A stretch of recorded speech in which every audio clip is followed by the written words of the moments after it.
नमस्कार, मैं रविश कुमार। कमाल का देश है, जिन्होंने इतिहास पढ़ा ही नहीं वो कहते हैं पढ़ाया नहीं गया। जो पढ़ने गए थे वो बिना पढ़े या कम पढ़कर बोलने लग जाते हैं कि गलत पढ़ा दिया गया, गुलामी का इतिहास पढ़ा दिया गया। ये वो लोग हैं जिन्हें आप इतिहास का कोर्स बदलकर दे भी देंगे तो खुद भी नहीं पढ़ेंगे। कोई आपको यह कहते नहीं मिलेगा कि इतिहास नहीं जानता था। अब इतिहास की किताबें खरीदने लगा हूं और पढ़ने लगा हूं। जिसने 20 साल पहले कॉलेज छोड़ा है वह भी कहता रहता है कि इतिहास नहीं पढ़ाया गया। तुम खुद कितना पढ़े ये भी तो बता दो भाई। इतिहास नहीं पढ़ाने को लेकर अगर इस देश में इतना बड़ा संकट है तो जिस तरह से 5 बजे आप लोग थाली बजाने बालकनी पर आ गए थे, उसी तरह हर महीने के पहले 5 दिन शाम 5 बजे 1 घंटा इतिहास की किताब लेकर बालकनी पर आ जाइए। देश में शांति बनाए रखने के लिए जरूरी है कि सभी को कम समय में ज्यादा से ज्यादा इतिहास पढ़ना ही होगा।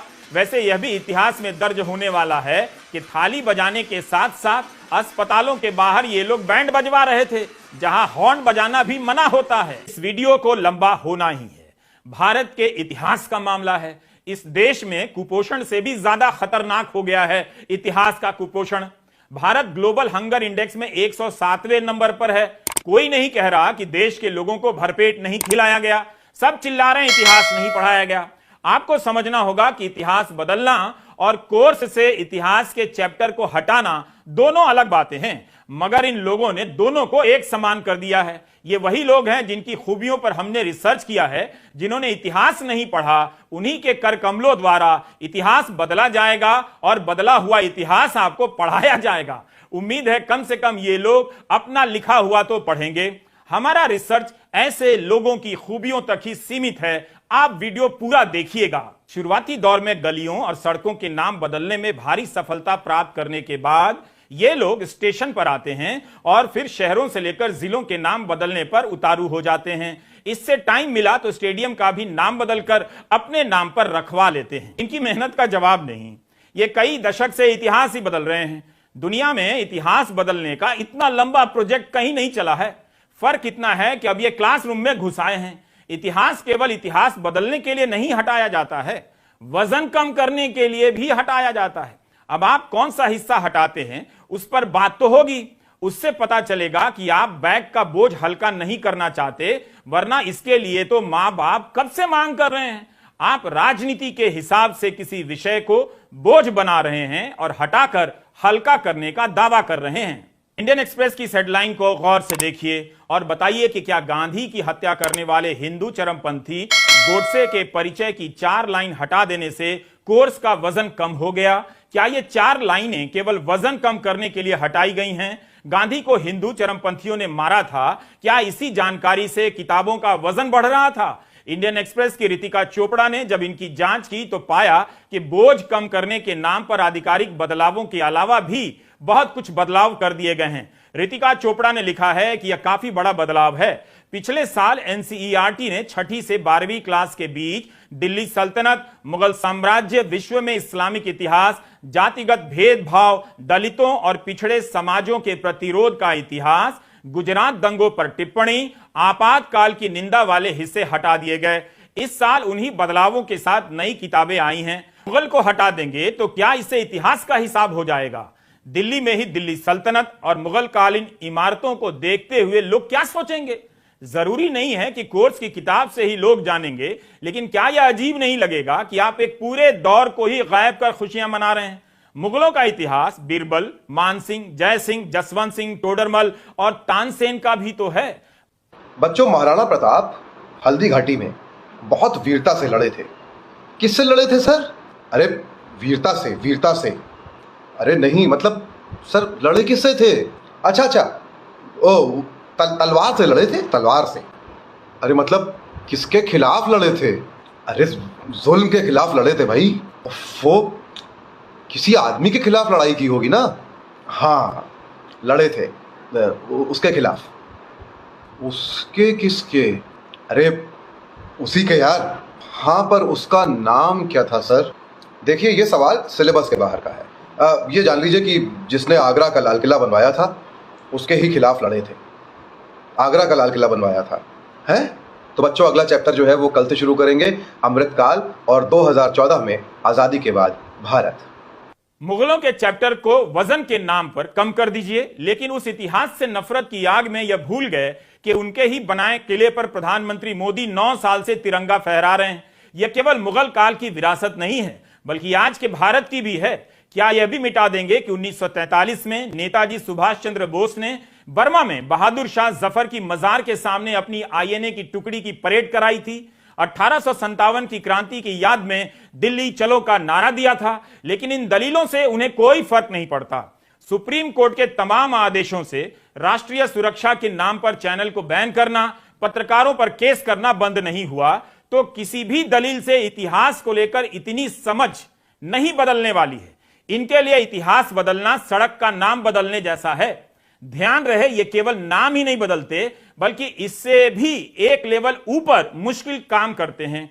किसी पुरानी इमारत को गुलामी का प्रतीक बताकर ढहा देते हैं। ढहा देने के बाद उसकी बुनियाद खोदने लग जाते हैं और साबित करने लग जाते हैं कि जो इमारत हमने गिरा दी है वो सही गिराई है, क्योंकि उसके नीचे सही इतिहास दबा था। इस तरह गलत इतिहास के नाम पर सही इमारत गिरा देने के बाद ये लोग उस इमारत को बनाने वाले बादशाह के मजहब को मानने वाले आज के लोगों को पकड़ लाते हैं।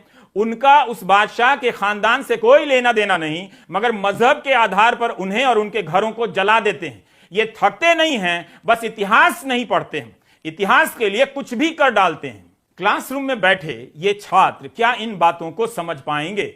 शहरों में ऊंची ऊंची मूर्तियां लगवा देते हैं ताकि दूर से ही आपको मैदान में खड़े उस इतिहास पुरुष का इतिहास में स्थान दिख जाए।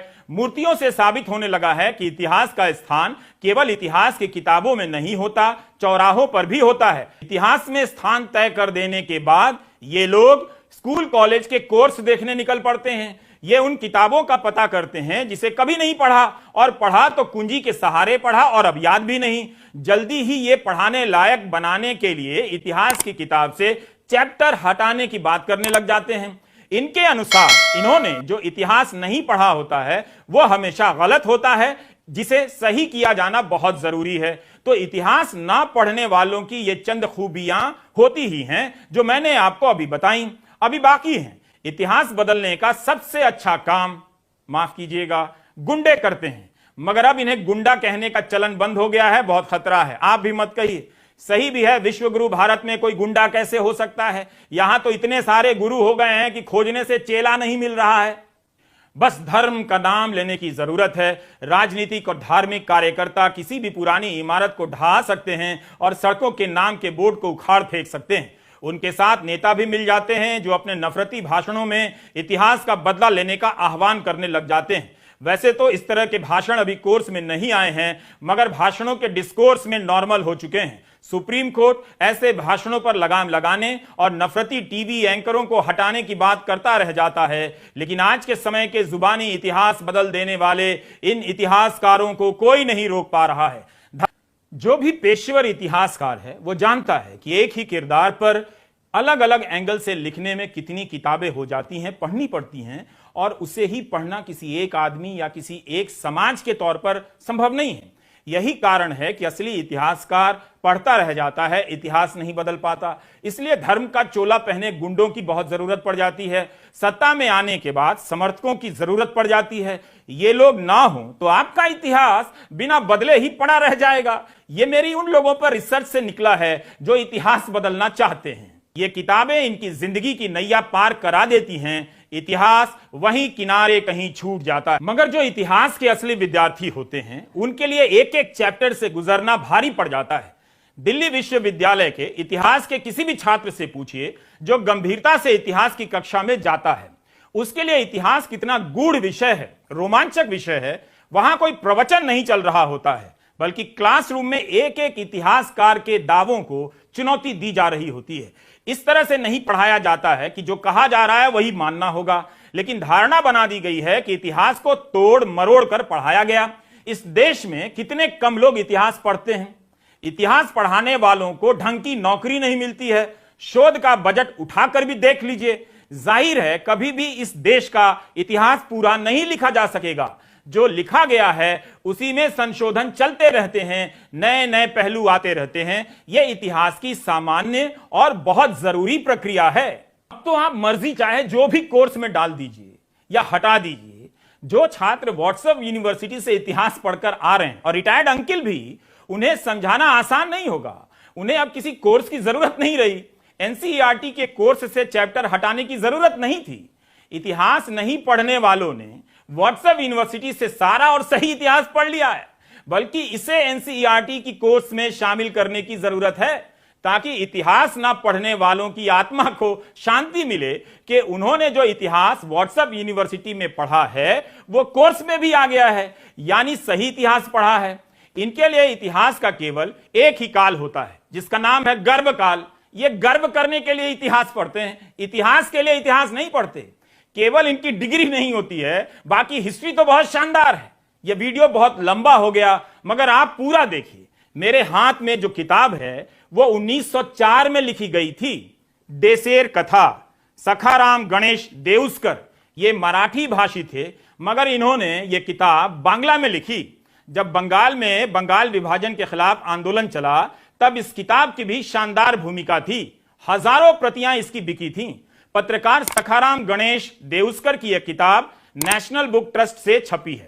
तो 1904 में मुगलों के इतिहास को लेकर अंग्रेज किस तरह लोगों को बांट रहे थे, उसका इसमें जिक्र है। मैं आपके सामने पढ़ना चाहता हूं, ताकि आपको पता चले कि आज भी वही खेल जारी है।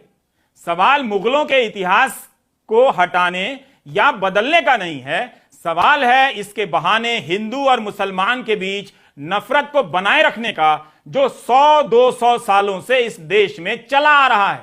अब मैं केवल इसके 2 हिस्से पढ़ना चाहता हूं। इस किताब के पेज नंबर 275 पर है यह पैराग्राफ।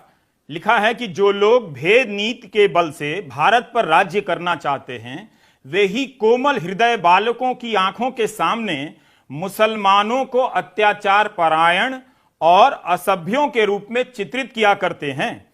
इसी से हम लोगों ने लड़कपन से ही सीखा है कि मुसलमान गण एक हाथ में कुरान और दूसरे में तलवार लेकर कृतांत के भेष में चारों ओर फिरा करते थे। कृतांत मतलब यमराज के भेष में। सखाराम गणेश देउस्कर यह समझाने का प्रयास करते हैं कि किस तरह से इतिहास को बांटकर बहुसंख्यक समाज को मुसलमानों के विरोध में खड़ा किया गया और मुगलों के इतिहास के प्रति नफरत पैदा कर दी गई। वे एक जगह और लिखते हैं, और मैं शब्दशः पढ़ रहा हूं। अंग्रेजी इतिहासकार हिंदुओं के हृदय में मुसलमान विद्वेष की आग को प्रज्वलित करने की कोशिश बराबर किया करते हैं। उससे बड़े दुख की बात है कि कई अदूरदर्शी हिंदू लेखक भी काव्य नाटकादि में मुसलमान भाइयों की वृथा निंदा कर राजपुरुषों की कामना पूर्ण करने में उन्हें सहायता दे रहे हैं। राजपुरुषगण यानी अंग्रेज कभी मुसलमानों के प्रति और कभी हिंदुओं के प्रति पक्षपात दिखाकर दोनों जातियों में द्वेष बढ़ाने का प्रयत्न ही किया करते हैं। सोचिए, यह किताब 1904 की है। 1904 में एक पत्रकार को समझ आ रहा है, 2023 में आपको समझ नहीं आ रहा। दरअसल जो अंग्रेजों के चाहने से नहीं हुआ, उसे पूरा किया गया और पूरा किया जा रहा है। आज से 200 साल पहले जेम्स मिल ने the history of British India लिखा। इस आदमी ने भारत के इतिहास को हिंदू सभ्यता, मुस्लिम सभ्यता और ब्रिटिश काल में बांट दिया। आज उपनिवेशवाद से मुक्ति के नाम पर इतिहास नहीं बदला जा रहा, बल्कि वही लागू हो रहा है जो उपनिवेशवाद की देन है, जो जेम्स मिल का सपना है। 1904 में पत्रकार सखाराम गणेश देउस्कर इस बात को आपके सामने रख रहे थे। बंगाल के लोगों ने तब समझ लिया था। 2023 में भारत के लोगों को यह बात दिखाई नहीं दे रही। उस समय पत्रकार सखाराम गणेश देउस्कर लिख रहे हैं कि मुगलों के इतिहास को किस तरह से तोड़ा मरोड़ा गया है ताकि हिंदू मुसलमानों से नफरत करे। यह भी बता रहे हैं कि मुसलमान कैसे हिंदुओं से नफरत करें, इसके लिए भी सामग्री उपलब्ध कराई जा रही थी। सखाराम यह भी लिखते हैं कि मुगलों के समय अत्याचार हुए, वे इस बात से अनजान नहीं है।